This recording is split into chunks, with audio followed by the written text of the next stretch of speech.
introducing the growth operating system. During my years working with large corporations, we identified bottlenecks that I explained in my previous video, meaning how can you help large companies innovate more systematically, more consumer-centric, and on the three horizons, meaning core business and optimizing the core business, adjacent markets to the core business, and really new markets and new business models. During these years, we have learned a lot about how this works and can work within large companies. So now it's time to introduce you the 10xGrowth operating system. We had the question in mind, why is it that many large companies cannot compete on speed and scale? Well, basically, as Bain also identified in their studies, there are three types of organizations. First of all, you have a startup or a scale-up. It's meaning a small founding team. They're small, they have speed, and they test ideally many different ideas to see how can we find traction in the market and build a profitable business. Once the founders succeed, most of the time you understand that the same team will not be the management team that make the business big. So the goal is not to stay a startup, but is to become a larger and successful company. So you become a leading player, ideally, in your industry. You have benefits of scale, you have all your supply chain arranged, you have brands, you have salespeople, you have money, you have maybe an R&D center, but you also lose your entrepreneurial culture, meaning that the way the company is organized to make money doesn't help to give a founding team to do all new types of ideas and experiment with these, because that doesn't fit within the machinery of a large company. What sometimes happens is that a large company is struggling, and then it becomes a struggling bureaucracy. So they have been an industry leader, but they're not fast enough anymore to react on their competitors. So they also miss different trends, they don't commercialize new technologies, and their size really becomes a liability.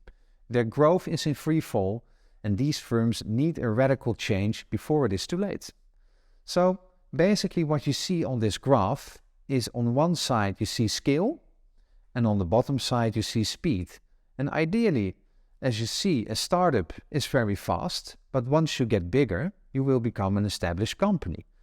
The idea of the 10xGrowth operating system is that we help large companies to both compete on speed, but also on scale, to avoid becoming a dying bureaucracy. And we mentioned in the first video, or one of the first videos, that there are a couple of reasons, right, that startups become successful, but also the more you grow, the more complexity kicks in. You have the famous growth dilemma, meaning a large company finds it difficult to allocate resources to unknown and small bets that might become the big ones of the future. You have organizational complexity, more management layers, more coordination mechanisms. You will lose your sense of entrepreneurship because you're now, as a large company, executing your existing business at scale. And what you also see is that larger companies have struggles with steering such a big organization. Who is actually in charge? All these reasons, large companies need to be on the watch out not to fall into the trap of becoming this struggling bureaucracy.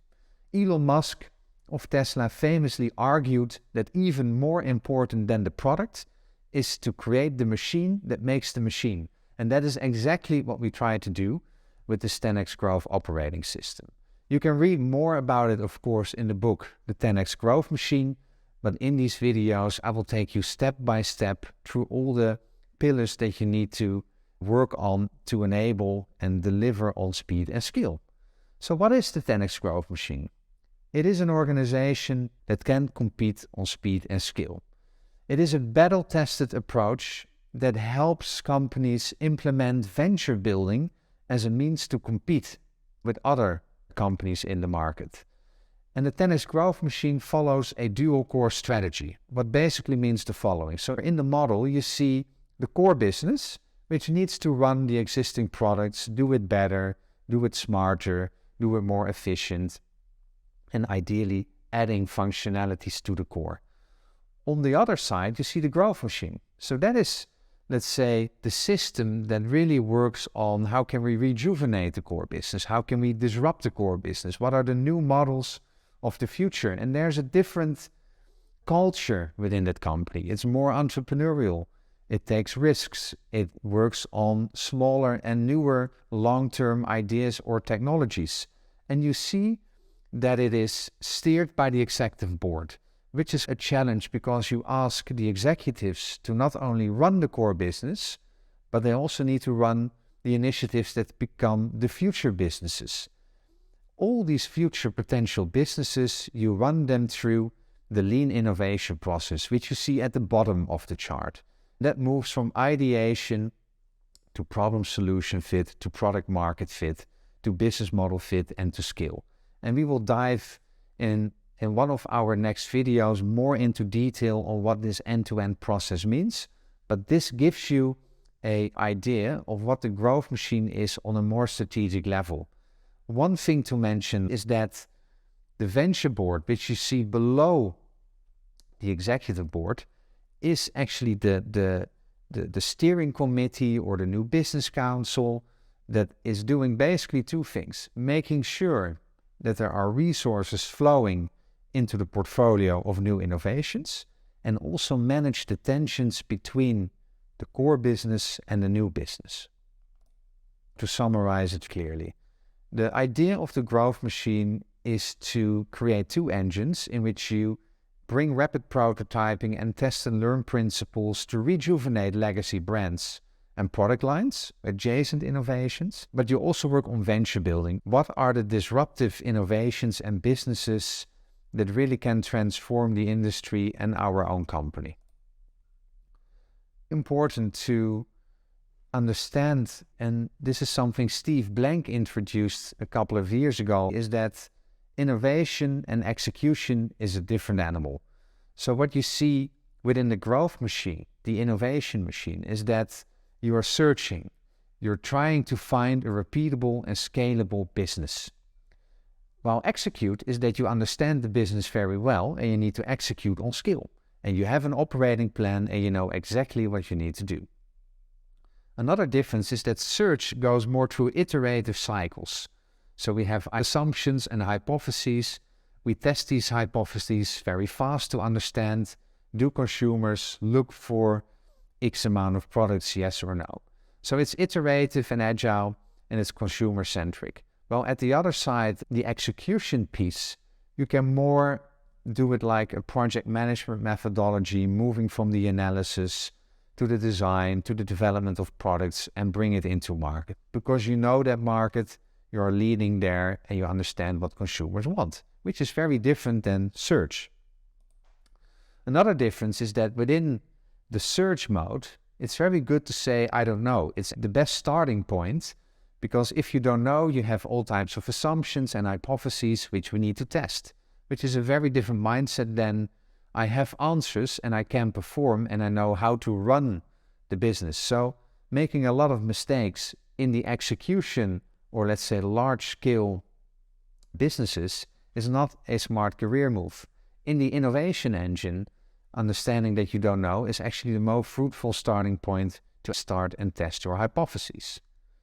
The way we measure innovations needs to be very different than traditional accounting KPIs. So we call that the innovation accounting metric system, which we will talk about in one of the next videos. And within larger companies, you have, of course, traditional accounting KPIs like return on investment, and all that type of known KPIs. Now we have a look at the canvas, the growth machine canvas, which exists of 8 building blocks. One is dedicated growth governance. So who are making the investment decisions, at what moment in time, and what rhythm, based on what criteria, and how do we fund these new initiatives? The second pillar is more on strategy. The growth gap analysis means how much do we need to grow in the future to get certain shareholder returns. Most of the time for a large company, these are big numbers because it is the difference between what your core business makes now and what you expect it will make in the upcoming 5 years. Innovation strategy is where do we place our bets? What are the growth opportunity areas? And innovation portfolio. Do we have enough initiatives within these opportunity spaces to see what type of new products or business models we can launch? Number 3, you need dedicated funds to test and scale the winning bets through metered funding principles. So what you see is that large companies work towards annual budget cycles. But here we proclaim to say, look, if you want to do innovation well, you need to carve out a fund which allows you to look at it more as an investor and to understand that, well, if the team has proof points that a business is finding traction, then you fund it instead of waiting for the next budget cycle that can take for a couple of months, depending on where the team is in the year.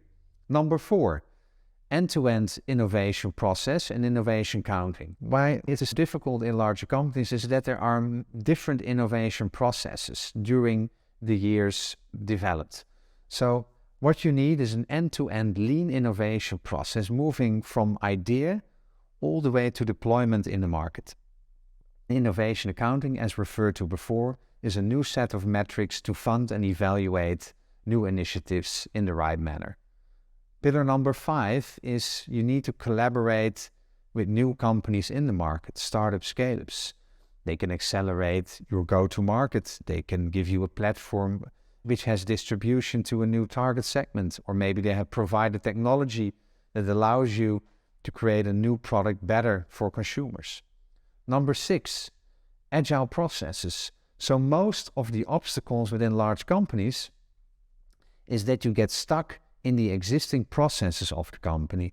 So can we build a simple web shop within 2 days?